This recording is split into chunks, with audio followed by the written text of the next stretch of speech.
नमस्कार, मैं हूं सुमित आज़ाद और इस समय मैं मौजूद हूं सखा wellness a divine healing resort और इस समय है चाय का।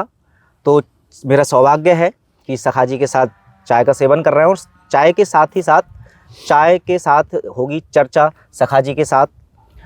तो सखा जी, सबसे पहले बहुत बहुत स्वागत है हमारे चैनल में आपका।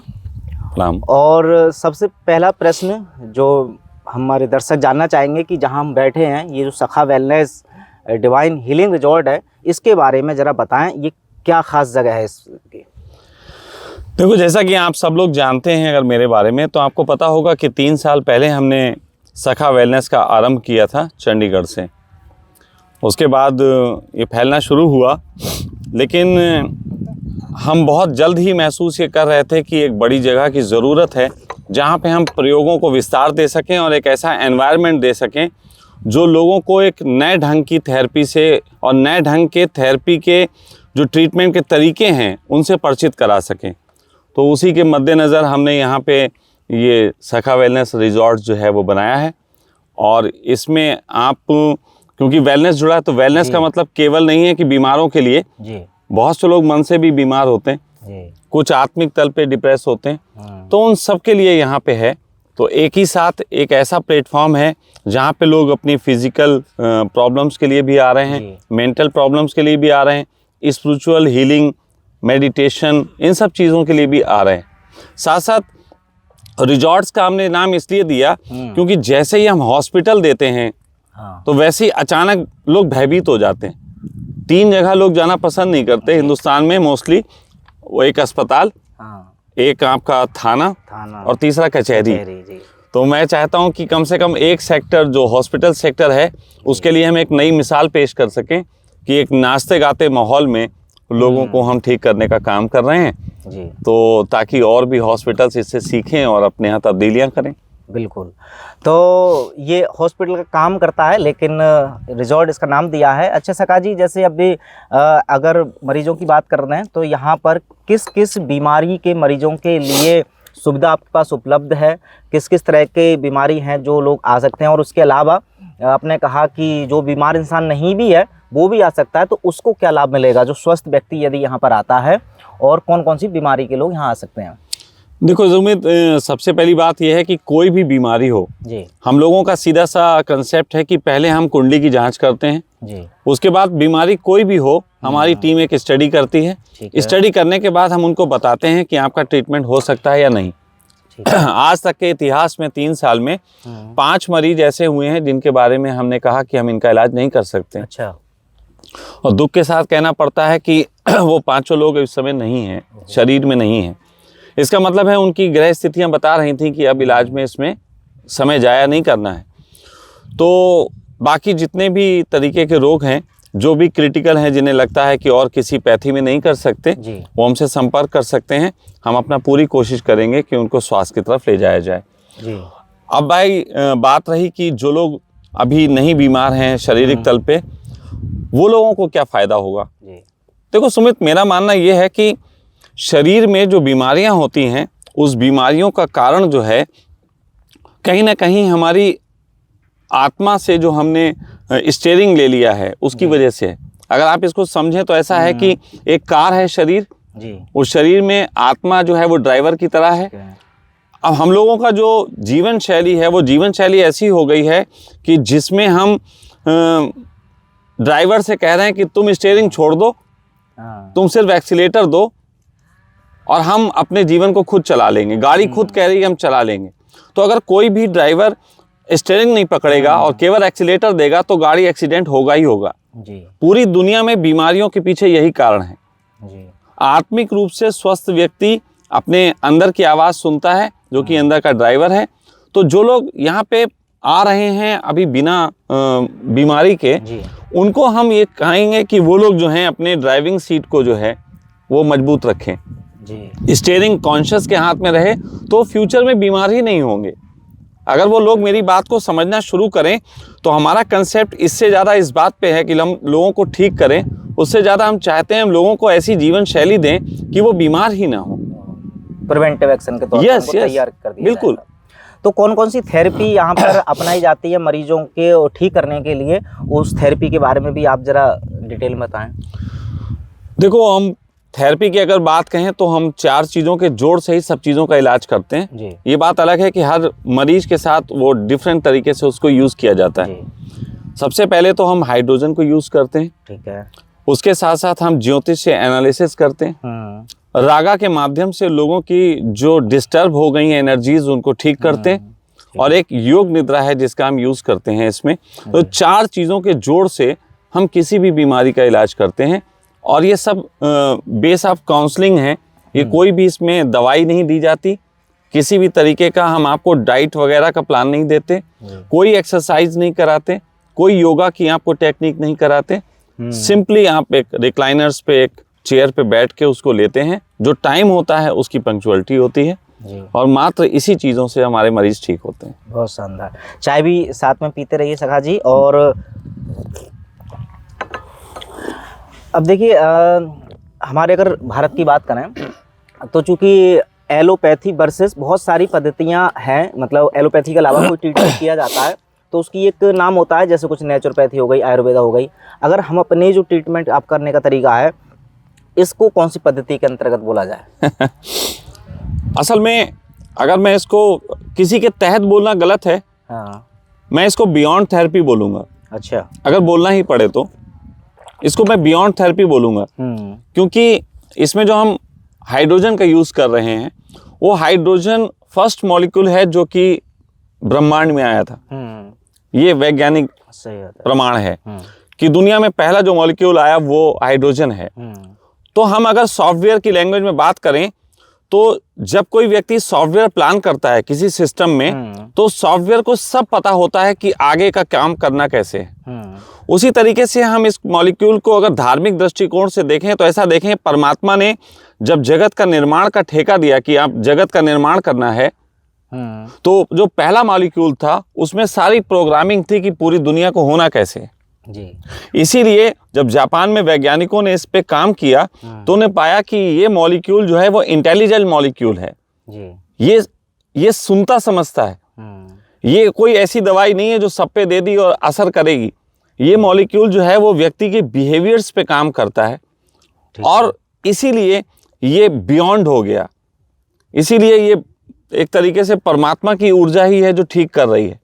और यहीं पे हम लोगों से कहते हैं कि जब आप इसको लें तो आप ऐसे लें कि आपका ट्रीटमेंट गॉड कर रहा है, नहीं कि हम भी नहीं कर रहे, हम तो माध्यम मात्र हैं।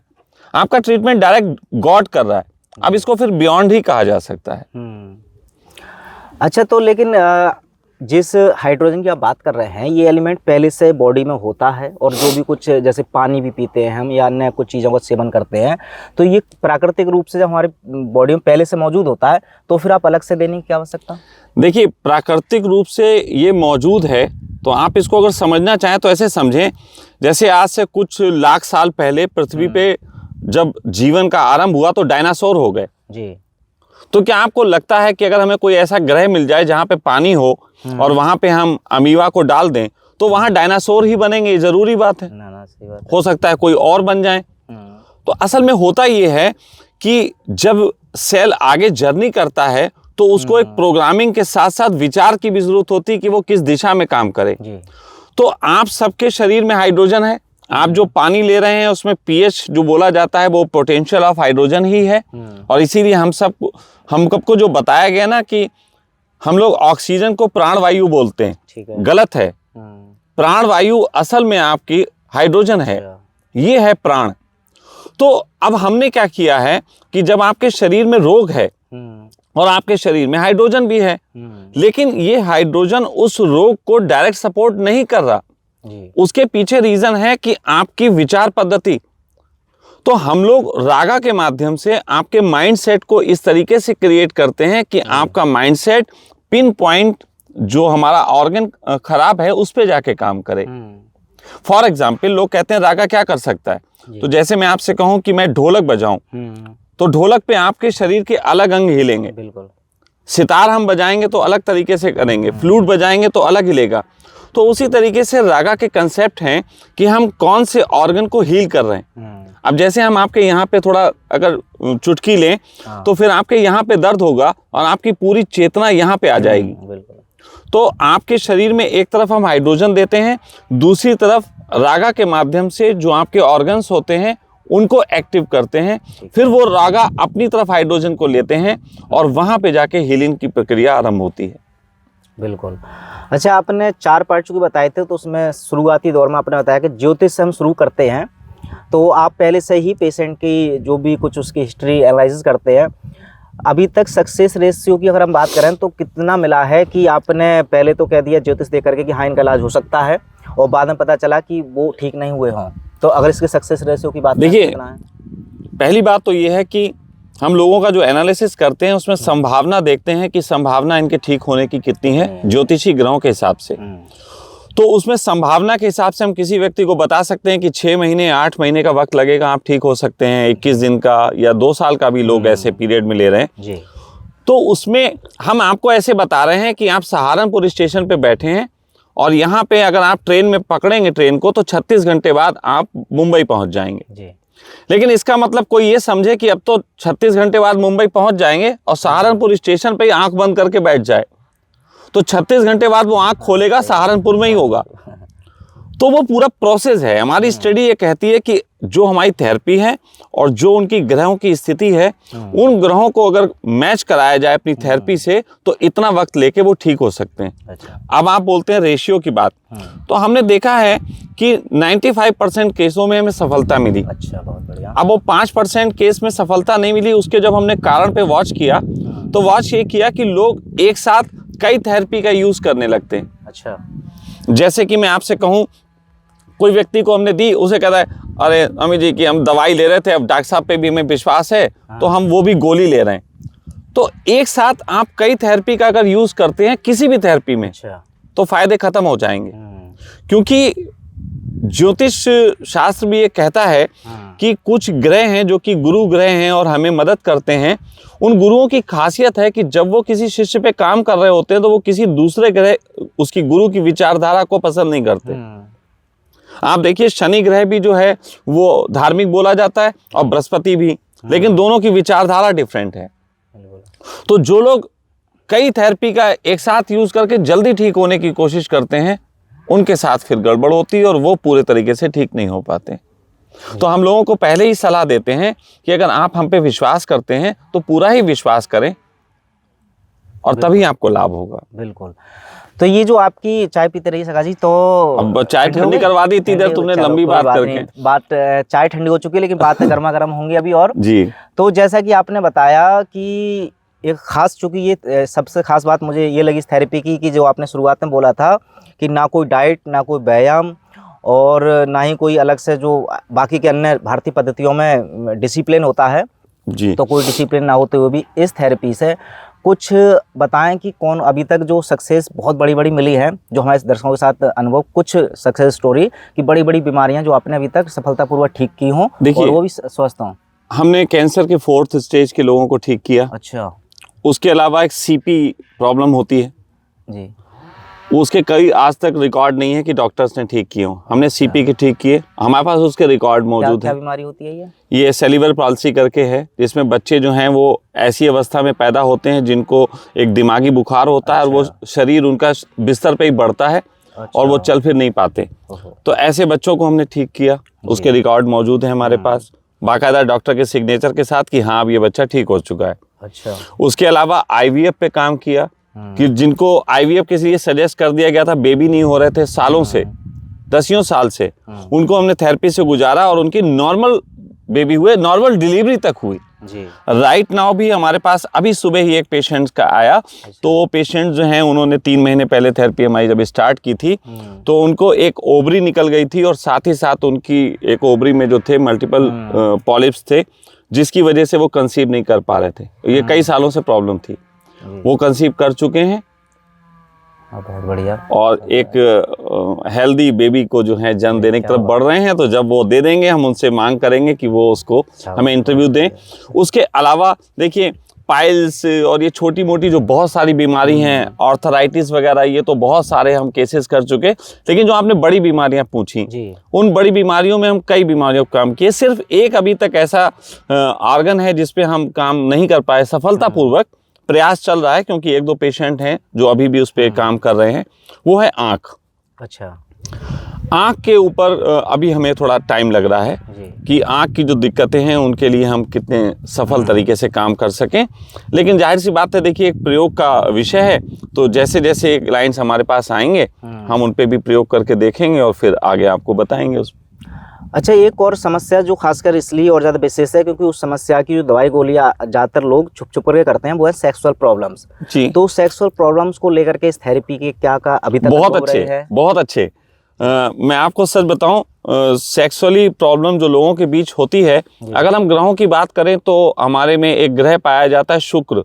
अच्छा। अगर किसी का शुक्र डिस्टर्ब है, उसी की वजह से उसके अंदर सेक्सुअल प्रॉब्लम होती है। अच्छा। और ये बहुत आसानी से ज्योतिष में स्टडी करके समझा जा सकता है कि किसके साथ ये प्रॉब्लम चल रही है। अच्छा। और उसको हम बेहतर कर सकते हैं और बहुत कम समय में बहुत अच्छे रिजल्ट देखने को मिलेंगे। बहुत शानदार, बहुत शानदार। अच्छा सगा जी, जैसे खाली भारत में नहीं, पूरे विश्व भर में एक और प्रथा है कि जिस बीमारी को WHO के द्वारा घोषित कर दिया जाता है कि ये लाइलाज है, जैसे कि आपने बहुत सारी बीमारियों के नाम गिराए, वो ज़्यादातर इनमें लाइलाज ही बताई जाती हैं, और उनको अगर कोई ठीक होने का दावा करता है या ठीक करता है तो उस पर वो अलग से दावा ठोंक देते हैं कि ये लोगों को गुमराह कर रहे हैं जी।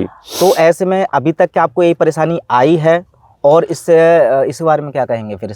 हम इस परेशानी को लेना चाहते हैं। अच्छा। हम तो चाहते हैं कि WHO मेरे ऊपर एक केस करे, कई हजार करोड़ का करे। अच्छा। ताकि हम उस 1000 करोड़ रुपए के भुगतान के लिए लोगों के बीच चंदा मांगने निकल सकें। अच्छा। और इस बहाने हम फेमस होंगे। बहुत शानदार। और मुझे पूरी उम्मीद है मेरे ऊपर वो ये नहीं करेंगे जी, क्योंकि WHO या जो भी संस्था हैं वो किन बातों पे केस कर सकते हैं उसको बता देते हैं जी। हम आपको विचार दे रहे हैं, हम 4 चीजें दे रहे हैं जी। 4 चीजों में हम साफ कह रहे हैं, हम इतना साफ बोल रहे हैं कि शायद WHO भी कहेगा इतना साफ ये आदमी क्यों बोल रहा है। ज्योतिष काउंसलिंग का सब्जेक्ट है जी। हम आपको सलाह दे रहे हैं। WHO तो मानता ही नहीं ज्योतिष कुछ करता है, तो फिर क्या डर हो सकता है। दूसरी चीज, हम रागा दे रहे हैं। WHO मानता ही नहीं कि रागा से ठीक हो सकता है, तो उसको क्या प्रॉब्लम हो सकती मेरे रागा देने से? जब ठीक ही नहीं हो सकता तो बीमार भी नहीं हो सकता जी। कोई भी चीज जब कुछ कर ही नहीं सकती है, असमर्थ ही है, तो वो बीमार भी नहीं कर सकती जी। तो वो भी काउंसलिंग का सब्जेक्ट है। तीसरा, योग निद्रा, वो भी काउंसलिंग का सब्जेक्ट है। और चौथे की बात करता हूं, सच बात तो ये है कि हाइड्रोजन मशीन को एक मेडिकल इक्विपमेंट के रूप में लोगों को बताया जाना चाहिए जी। लेकिन क्योंकि मेडिकली इक्विपमेंट कंपनियों को फायदा दें, उसके लिए उसको पेटेंट कराना जरूरी होता है। अच्छा। और हाइड्रोजन को पेटेंट नहीं कराया जा सकता क्योंकि वो प्राकृतिक गैस में आती है। और इसी वजह से अभी तक हाइड्रोजन पे प्रयोगों के बाद, सफल प्रयोगों के बाद भी हाइड्रोजन को छुपाया जा रहा है लोगों से। और अगर हम पे वो अटैक करते हैं तो फिर हाइड्रोजन खुल के सामने आ जाएगा। और हम तो कहते हैं कि हम पे वो अटैक करें क्योंकि हमारा मकसद बिजनेस करना नहीं है यार, सब निपटा चुके, हम तो पंगे लेने के लिए बैठे हुए हैं जी। साफ बात कह रहे हैं, रिजॉर्ट्स बना के कह रहे हैं कि WHO दावा ठोक दे हम पे, तो कम से कम उस बहाने हम, जो आप इंटरव्यू लेने आओगे फिर और भी तो आ सकते हैं। अभी तो आप इंटरव्यू लेने आए हो, तो हो सकता है WHO आपका वीडियो हटा दे। लेकिन जब वो हम पे ही दावा ठोक देगा फिर तो हमसे लोग इंटरव्यू लेने आएंगे ना। तो हम हाइड्रोजन को और ज्यादा परिचित करवाएंगे लोगों को, और ज्यादा हम ज्योतिष के विषय में बोलेंगे जिसके बारे में लोगों को पता होना चाहिए। बिल्कुल। अच्छा, आजकल चूंकि एक और मेडिकल जगत में ट्रेंडिंग बना हुआ है, आपने जब इंटरव्यू की बात करी तो बहुत सारे इंटरव्यू आजकल चल रहे हैं नवजोत सिंह सिद्धू के, शायद हो सकता है आपकी नज़र पड़ी हो उस विषय पर, कि उनकी पत्नी को बताया गया था कि इनको 3% चांस है बचने के, और उन्होंने बताया था कि एलोपैथी की बजाय उन्होंने कुछ आयुर्वेद को क्रेडिट दिया, नेचुरोपैथी को क्रेडिट किया कि रॉ डाइट से उन्होंने अपनी पत्नी को बिल्कुल कैंसर मुक्त करा दिया। तो पहले तो मैं जानना चाहूँगा इस विषय के बारे में आपका क्या नज़रिया है। दूसरा, चूँकि उन पर भी वो IMA ने और कुछ मेडिकल जो संस्था हैं उन्होंने मानहानि का मुकदमा किया है, उस दोनों पर आपके विचार क्या हैं?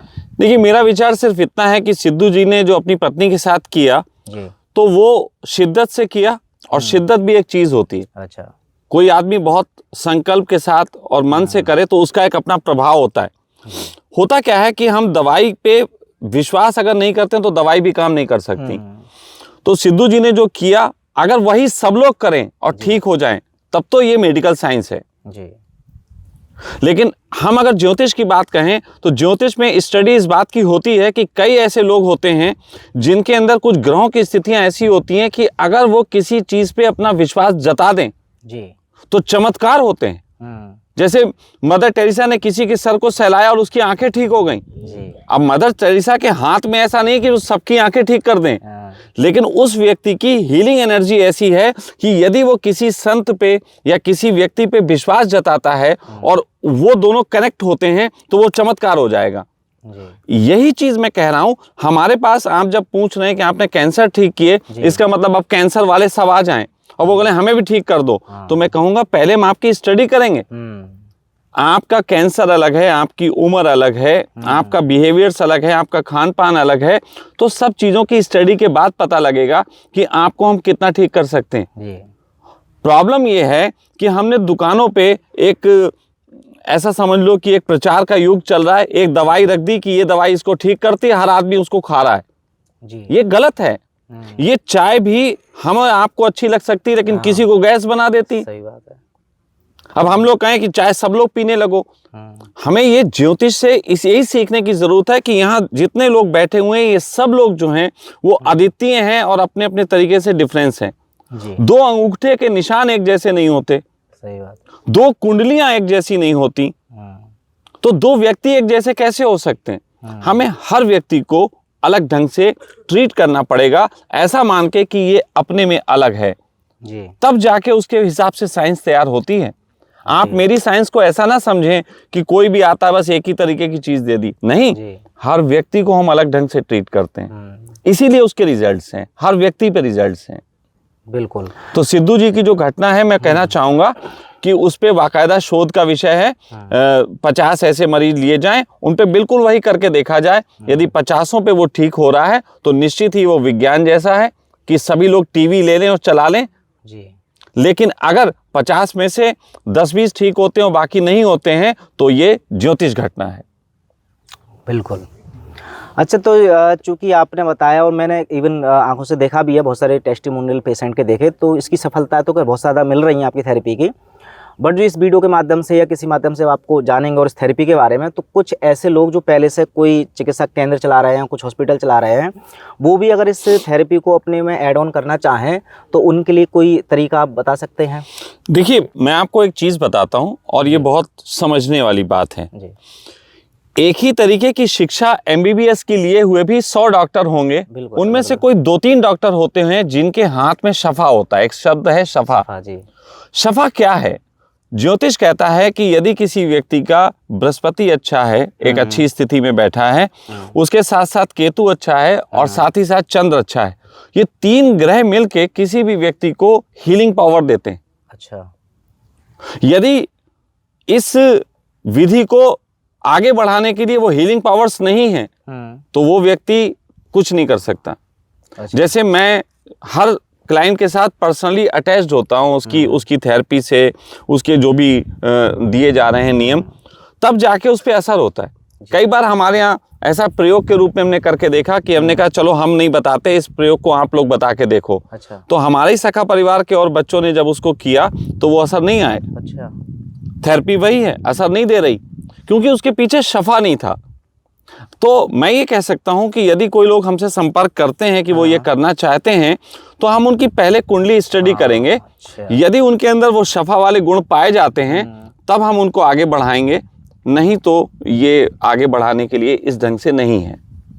अच्छा, नहीं तो अब इस पूरा आपके थेरेपी में आपने जो खासकर हाइड्रोजन का नाम लिया, तो हाइड्रोजन तो चूंकि आपने खुद बताया जापान की टेक्नोलॉजी है, जापान की टेक्नोलॉजी है, क्या वहां पर भी इसका प्रयोग करते हैं? नहीं करते हैं? देखिए, मैं आपको बताऊं, मेडिकल साइंस जो प्रमाण के रूप में जब चीजें लाया, उसी के पीछे पीछे सब भाग खड़े हुए। ठीक है। तो मेडिकल साइंस में आप भी जानते हैं कि किसी भी रोग का इलाज नहीं है, केवल वो डिटॉक्स करते हैं जी। डिटॉक्सेशन की प्रक्रिया है। हाँ, वो जो ऑपरेशन और वो सब चीजें हैं, शल्य क्रिया, वो अलग है, लेकिन बाकी डिटॉक्सेशन है। आयुर्वेद में भी पूरा डिटॉक्स का मामला है जी। तो बॉडी डिटॉक्स पे ही काम कर रहे हैं। तो जब पहली बार जापान को ये पता चला, उन्हें समझ में आया कि हम बॉडी को डिटॉक्स के लिए एल्कलाइन वाटर का यूज़ कर सकते हैं, तो उन्होंने इस मशीन का जब आविष्कार किया तो पूरा ही जापान जो है वो इस पे केवल बॉडी डिटॉक्स के लिए यूज़ कर रहा है। अगर इंडिया में भी ये मशीन या एल्कलाइन वाटर मशीन कोई लोग यूज़ कर रहे हैं तो वो केवल बॉडी डिटॉक्स के लिए काम आती है, लेकिन हम बॉडी डिटॉक्स को तो बहुत छोटा मानते हैं। अच्छा, हम हम तो बॉडी डिटॉक्स के आगे ट्रीटमेंट पे चले गए। हमारे यहाँ देखिए IBS के ट्रीटमेंट कराए हुए लोग या जो भी ट्रीटमेंट कराए हुए लोग जो 2 साल पहले भी करा के गए हैं, अगर आज भी हम उनके बारे में बात करते हैं या उनसे बात करते हैं तो वो बिल्कुल फिट हैं। ये नहीं है कि आप जब तक इलाज ले रहे हैं तब तक फिट हैं और जब आप यहाँ से गए फिर बीमार हो गए। हम ट्रीट कर रहे हैं, आप बात समझने की कोशिश करें। हम केवल थोड़े समय के लिए प्रिकॉशन नहीं दे रहे हैं, हम उसको ठीक करके भेज रहे हैं। बिल्कुल। तो कुछ लंबे समय के बाद अभी तक जो आप ये बता रहे हैं पूरे तरीके से, तो आप ये कह रहे हैं कि अगर यहाँ से कोई इंसान एक ठीक हो गया, जीवन में वो कभी बीमारी नहीं होगा? नहीं, मैं कह रहा हूँ जिस बीमारी से रिलेटेड वो आया था वो हमने कहा, हाँ, यदि कोई व्यक्ति अभी बीमार नहीं है और वो हमारे इसका हिस्सा बनता है, ये भी हम आगे चलाने वाले हैं कि सखा वेलनेस की आप मेंबरशिप ले लीजिए। अच्छा। और उसमें हम आपको शुरू से गाइड करेंगे कि आप साल में कितने वक्त हमारे पास आए, बीच में 3-3 दिन 4-4 दिन के लिए, और ये थेरेपी लें, और साथ साथ वो प्रिकॉशन, वो रागा, वो ज्योतिषीय जो आपको उपाय बताए जाएं वो करें, तो आप बीमार होंगे ही नहीं जी। आपके सामने मैं मिसाल रूप में बैठा हूं जी, मैं 27 साल से कोई भी गोली नहीं खाया आज जी, और स्वस्थ हूं। अच्छा सखा जी, यहाँ पर जो कि हम बैठे हैं और ये जो रिजॉर्ट है, यहाँ आने का डायरेक्ट लोग आ सकते हैं या इसका कोई खास प्रोसेस भी है जिसके माध्यम बिल्कुल डायरेक्ट आ सकते हैं, लेकिन कई बार क्या होता है लोग सीधे पेशेंट्स को लेके आ जाते हैं। वो कहते हैं पेशेंट्स ले एडमिट कर लीजिए। अच्छा। तो असल में पुरानी आते हैं कि एडमिट जैसी। मैं ये कहता हूँ कि आप पेशेंट को परेशान ना करें, एकदम खर्चा ना करें जी। आप जो नंबर दे रखे हैं इन नंबरों पे कॉल करें जी। उन कॉल्स में हमारी टीम आपको एक फॉर्म भेजेगी जो ई फॉर्म होगा जी। वो ई फॉर्म आप भरिए, उसमें जो भी बताया गया ईमानदारी से भरिए। वो आपको कोई जॉब नहीं मिल रही है, आपकी बीमारी को हम ठीक कर रहे हैं। कई बार फॉर्म भरते वक्त भी लोग संकोची हो जाते हैं जी। तो फॉर्म जितना अच्छे से भरेंगे, हम उसकी स्टडी करके 2 दिन के अंदर उनसे बात करते हैं। यदि वो ठीक हो सकते हैं तो उन्हें बताते हैं कि आप ठीक हो सकते हैं, मरीज को ले आइए। और यदि वो ठीक नहीं हो सकते हैं तो उनकी जो फॉर्म की फीस हमने ली होती है वो वापस कर देते हैं कि आपकी फॉर्म की फीस जो हमने ली थी, हमें पता चला कि आप ठीक नहीं हो सकते, इसलिए इस फीस को रखने का हमें अधिकार नहीं है। हम उनकी वो फीस वापस कर देते हैं। तो आप लोग घर बैठे ही पहले मरीज को लाने से पहले ही उसकी स्टडी कर सकते हैं और उसके बाद आप मरीज को लेके आ सकते हैं और फिर आपका इलाज हो सकता है। बिल्कुल। अच्छा सखा, आप यहाँ से पहले चूँकि चंडीगढ़ में भी सखा वेलनेस में इसी थेरेपी से लोगों को ठीक कर रहे थे। बहुत सारे लोगों ने कई बार हमने वीडियो बनाई है पहले, तो कुछ फीडबैक आए थे कि हमने जानकारी तो ली और काफ़ी अच्छा भी हमें लगता है, लेकिन भाई हमारी रेंज से, मतलब हमारे बजट से बाहर है, तो काफ़ी महंगा रहता है उनका ट्रीटमेंट। तो क्या अब कुछ उन लोगों के लिए व्यवस्था है जो थोड़े बजट में हाई नहीं है? देखो, आप भी जानते हैं कि चंडीगढ़ एक जो है मेट्रो सिटी है और साथ साथ वो बहुत महंगा शहर है जी। और हम जहाँ पे रहते थे वो वैसे भी बहुत महंगी जगह थी। तो वहाँ पे अगर कोई व्यक्ति के इलाज के लिए हम वहाँ व्यवस्था कर रहे थे तो वो महंगी पड़ती थी, इसीलिए हमें भी उसको खर्चा लेना पड़ता था। लेकिन अब जैसे यहाँ पे हमने व्यवस्था इसीलिए की, अब वहाँ पे हमारे पास सिर्फ एक कोठी थी जिसमें हमारे पास 6 रूम थे और उसमें 5 रूम में हम क्लाइंट रख पाते थे, 1 रूम में हमारा स्टाफ होता था। अब 5 रूम में क्लाइंट आए और वो 40 दिन और 50 दिन की थेरेपी ले रहे हैं, तो अब 40-50 दिन तक हम किसी को ले ही नहीं पाते थे। तो इसीलिए हम प्रचार ज़्यादा नहीं करते थे, क्योंकि हम ले ही नहीं सकते ज़्यादा लोगों को। ऐसी स्थिति में ही हमें ज़रूरत पड़ी कि हम इसको बनाएं। अब यहाँ पे हम एक वक्त में 150 लोगों को ले सकते हैं जी। और यहाँ पे हम लोगों को ये कह रहे हैं कि क्लासेस बनाए गए हैं जो लोग बहुत कंफर्ट जोन में लेते हैं, क्योंकि बहुत सी थेरेपी होती है वो कंफर्ट जोन में ली जानी चाहिए। उनके लिए एक क्लास अलग है जिसमें रूम प्रोवाइड करे जा रहे हैं, उसका शुल्क जो है वो भी आप जब फ़ोन करेंगे पता लग जाएगा। दूसरा, हम लोगों ने जो क्लास बनाया है वो बनाया जिसमें डॉर्मेट्री फैसिलिटीज़ है। तीसरा, हमने एक चीज़ की है कि देखिए, हम कुछ लोग हैं जो गरीबी रेखा के नीचे आते हैं, जिनकी कमाई कम है, तो हम लोग उनसे कुछ प्रूफ्स लेते हैं। यदि अगर वो हमें देते हैं तो हम अपने इलाज में 50% की छूट तक का अच्छा, प्रावधान अरे रखे हैं बाप रे, उनके लिए 50%। जी, जी। लेकिन वो भी छूट नहीं है, वो भी एक संस्था है हमारी सखा परिवार ट्रस्ट। हाँ। सखा परिवार ट्रस्ट में ही उनकी फाइल जाती है और वहां से यदि वो पास हो जाती है फाइल की इन्हें दे सकते हैं, तो सखा परिवार ट्रस्ट की तरफ से वो सपोर्ट है कि उनके इलाज में 50% छूट हो जाए। लेकिन इसके लिए पूरा फाइल प्रोसेस है, उसको उन्हें करना पड़ेगा। उसके बाद अप्रूवमेंट आने पे हम उन्हें बता सकते हैं। और उसमें बस इतना ही कह देता हूं कि न्यूनतम खर्चा जो ऐसे लोग पास होंगे उनका न्यूनतम, इससे कम नहीं जा सकता, वो न्यूनतम खर्चा 3,500 रुपये प्रतिदिन का होगा, जिसमें यहाँ रहना भी शामिल है और यहाँ भोजन भी शामिल है। अच्छा, बहुत शानदार। अब इससे सस्ता हाँ, अभी नहीं हो सकता, और फिर हमें और ज़्यादा जंगलों में जाना पड़ेगा जी। और ज़्यादा व्यवस्थाएं करें तो शायद हम सस्ता कर पाएं, लेकिन जितनी कोशिश कर सकते थे उतनी हमने की। कुछ लोग सुझाव भी देते हैं कि सखा के पास जो कितनी अच्छी ये है, अब इसमें बढ़ाने के लिए कुछ डोनेशन लेकर के बड़ा करें और जो गरीब है उनको बिल्कुल फ्री में भी कर दें। लेकिन मैंने देखा जाता है डोनेशन पर विश्वास नहीं रखते, इसके बारे में क्या, क्यों, ऐसा क्यों कारण है? आप अगर देखो, एक व्यक्ति ने मुझे ऐसे करके कहा कि सखा जी, आपकी थेरेपी लेने में हमें अब आना पड़ेगा, 20-21 दिन की छुट्टी लेनी पड़ेगी। हाँ। या जो भी महीने भर जो भी हमारा समय निकलता है उतनी छुट्टी लेनी पड़ेगी और फिर पैसा खर्च होगा। तो सखा जी, ये तकलीफ का विषय है। हाँ। तो हमने कहा, ज्योतिष कहता है कि आप किसी की तकलीफ अपने सर पे मत लीजिए, जी। उसी की तकलीफ को शिफ्ट कर दीजिए। हाँ। तो हमने कहा, अभी आपको शारीरिक तकलीफ है, फिर ये वाली तकलीफ होगी, शरीर वाली दूर हो जाएगी। जी।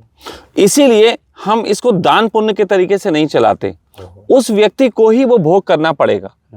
अगर कोई ये कहे कि सखा जी के पास दिल नहीं है, तो मुझसे पहले तो उस भगवान को कोसो जिसने उसको बीमारी दी। सही बात है। उससे पहले तो आप भगवान से शिकायत करें जिसने बीमारी दी। हमने तो नहीं दी, हम तो इलाज दे रहे हैं। और नेचर की खूबी है कि वो आपसे हर चीज का कुछ ना कुछ भुगतान मांगती है। और दूसरी बात आई कि बिल्कुल निःशुल्क कर देने वाली। जी। देखो, हमने करके देखा। हमने बिल्कुल निःशुल्क भी सोचा कि हम कुछ वृद्धाश्रमों में हमने कैंप लगाए। जी।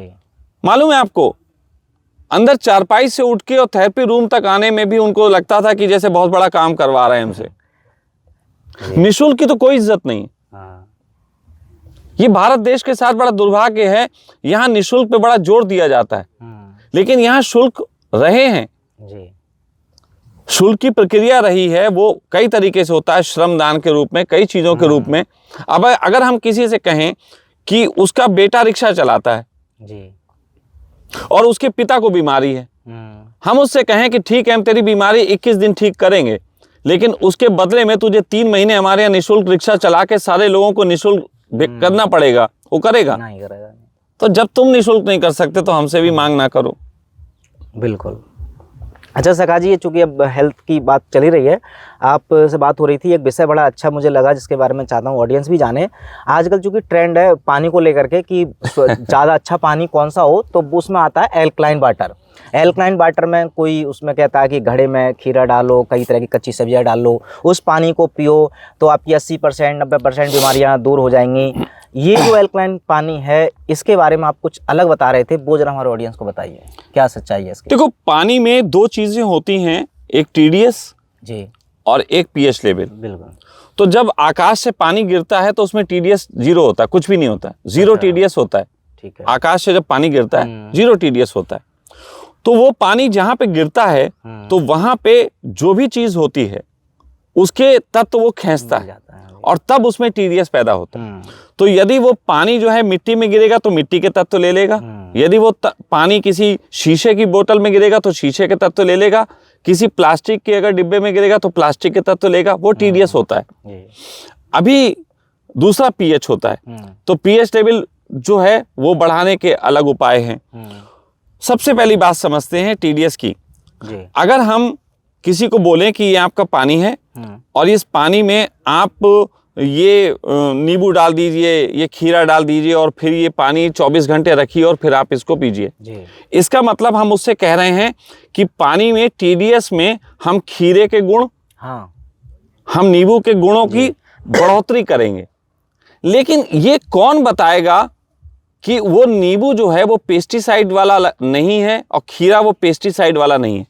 हमने एक रिसर्च की, हमने बाजार से ऐसी सिंपली जाके खीरा ले लिया और नींबू ले लिया और उसको पानी में लाके किया, तो हमने देखा कि उसमें जो है रेशियो बिगड़ गया। अच्छा। उसका जो पीएच लेवल था वो इतना कम चला गया कि वो एसिडिक हो गया। एसिडिक पानी हो गया। अब देखो, एसिडिक पानी अगर आप पियो तो शुरू में नुकसान नहीं करता। जैसे कोई आदमी फैटी है और उसने ये खीरा और ये नींबू लाके और उसने ये पानी बना लिया, 24 घंटे रखा, तो 24 घंटे बाद उसमें जो पेस्टिसाइड के गुण होंगे वो भी मल्टीपल हो जाएंगे, वो भी उसमें पानी में प्रचुर मात्रा में हो जाएंगे और वो उसको एसिडिक बना देंगे। अब जब एसिडिक आदमी एक फैटी व्यक्ति पिएगा तो शुरू में तो उसका फैट जो है वो रिलीज होगा, उसको लगेगा यार मैं बड़ा अच्छा फील कर रहा हूँ, लेकिन धीरे धीरे वो उसके ऑर्गन्स को भी खराब करेगा।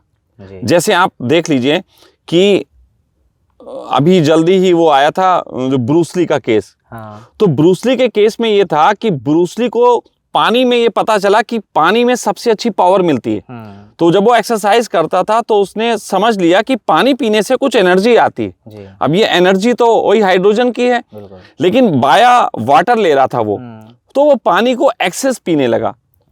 तो जब वो एक्सेस पीने लगा तो क्योंकि वो रिलीज भी होगा, तो रिलीज होते वक्त वो बॉडी की और चीजें भी ले जाएगा, तो उसके अंदर कई तरीके के मिनरल्स की कमी हो गई, कई तरीके की तत्व उसमें शरीर में कम हो गए, जिसकी वजह से उसकी डेथ हुई।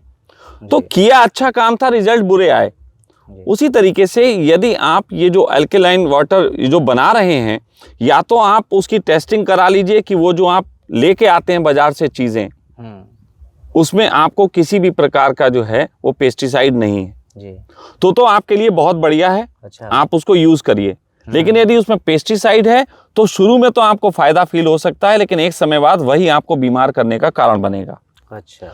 सबसे अच्छा, अगर आप मेरी मानना चाहें तो सबसे अच्छा तरीका है वो जो पानी को फिल्टर करने का तरीका होता है ना, जो पुराने समय में किताबों में पढ़ते थे, वो कोयला, रेता और लकड़ी, उनसे गुजारिए।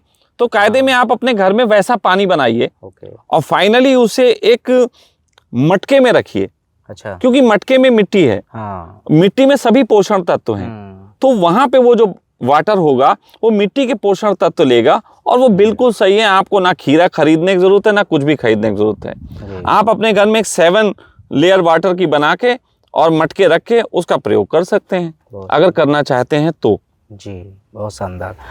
तो चलिए, बहुत सारे सवालों के आपने जवाब दिए और मुझे उम्मीद है कि बहुत सारी नई जानकारियां भी हमारे। एक मैं और जानकारी देना चाहूंगा अपनी तरफ से। बिल्कुल बिल्कुल। ये टिप्स के रूप में है। देखिए, आजकल एक बहुत अलग सा चलन चल गया है, और वो चलन ये चल गया है, ये खाने से ठीक होता है, ये खाने से बीमार होता है, इससे ये होता है, उससे वो होता है। इतना डरा दिया गया है इंसान को कि वो बेचारा कुछ कर नहीं पा रहा।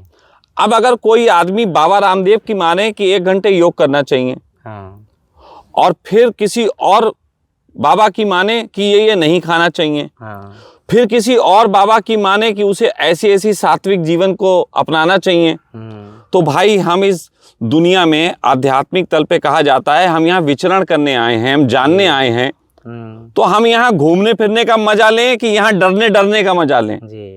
तो हम कहना चाहते हैं कि ज्योतिष के अनुसार एक ग्रह होता है जिसको चंद्र बोलते हैं। अच्छा। चंद्र माँ है। बचपन में भी हमारे घरों में हमें माँ कहती थी जो खाने में मिल रहा है वो सही से खा ले। मैं आपके सामने गवाह के रूप में बैठा हूँ। 14-15 साल की उम्र तक मैं खाने के मामले में इतना नखरेबाज था कि कई बार खाने का अपमान कर देता था, और तब तक मैं स्वस्थ नहीं था। लेकिन उसके बाद पत्नी आ गई।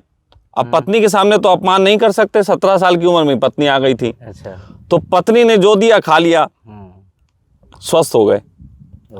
और अब मैं आपको बताऊं, मैं आपके सामने मिसाल के रूप में बैठा हूं, पिज्जा भी खाता हूं, कोल्ड ड्रिंक भी पीता हूं, चाय भी पी रहा हूं, दूध वाली पी रहा हूं, और दूध भी पी लेता हूं, बथुए का पराठा भी खा लेता हूं, सभी चीजें खा लेता हूं। इनकार नहीं करता बहुत ज्यादा। शरीर को जो अंदर से मांगता है, नमकीन मांगता नमकीन खा लेता हूँ, मीठा मांगता मीठा खा लेता हूँ। लेकिन खाने का सिर्फ मेरा एक ढंग है, और वो ये है कि आपको ना तो 16 घंटे 18 घंटे जो है उपवास करने की जरूरत है, ना ही ये नहीं खाना वो नहीं खाना इसे करने की जरूरत है। आप भूख लगे, जब भूख आपको लगे तब बोलिए कि खाना बनाओ, या बना भी रखा हो आधे घंटे घड़ी देख के वेट करो। भूख लगी है, आधे घंटे वेट कर लो, तब तक कुछ और काम कर लो, तब तक तैयारी कर लो, बिस्तर को साफ करो, डाइनिंग टेबल साफ करो, ताकि अच्छे से भोजन को ग्रहण कर सको। और आधे घंटे बाद जब तुम भोजन लोगे तो तुम्हारे शरीर में ऐसे एंजाइम्स बन जाते हैं जो किसी भी प्रकार के भोजन को पचा के तुम्हें ऊर्जा दे देते हैं। जी। तो भयभीत होना बंद करो। चंद्र ग्रह कहता है कि जो व्यक्ति भोजन का अपमान करता है, भोजन को बहुत ज्यादा चुनाव करता है, वो व्यक्ति बीमार होता है जी। और उसे ठीक होने के लिए चंद्र का ही सपोर्ट चाहिए। तो जिससे तुम बीमार हुए फिर वो ठीक नहीं करेगा जी। तो भोजन का यदि आप अपमान नहीं करते हैं तो आपकी चंद्र ऊर्जा अच्छी रहती है और आप बहुत अच्छे ढंग से जल्दी स्वस्थ होते हैं जब भी कोई बीमारी होती है जी। तो मेरा आपको सबको एक निवेदन है, डरिए मत। आपके शरीर में बहुत ताकत है। इस शरीर में लोग जो हैं वो लकड़ी खा के हजम कर लेते हैं, कांच खा के हजम कर लेते हैं, तो किसी प्रकार के घबराहट की ज़रूरत नहीं है। हाँ, शाकाहार मांसाहार पे मैं भी नहीं बोलूँगा क्योंकि वो कंट्रोवर्शियल आप सब्जेक्ट उठा देंगे, लेकिन वैसे मैं कह रहा हूँ जो आपके थाली में आए वो खाना आपका धर्म होना चाहिए। इसमें आपकी माँ भी खुश रहती है, पत्नी भी खुश रहती है और सब खुश रहेंगे तो शरीर तो स्वस्थ रहेगा। और एक अंत में इसका स्लोगन है, खाने को खुश होके खाने से खाना खुश होता है और जो खाना खुश होता है वो हमें कभी नुकसान नहीं पहुंचाता। बहुत बढ़िया। तो चलिए, बहुत बहुत धन्यवाद सखा जी, आपने इतनी महत्वपूर्ण जानकारी दी। धन्यवाद।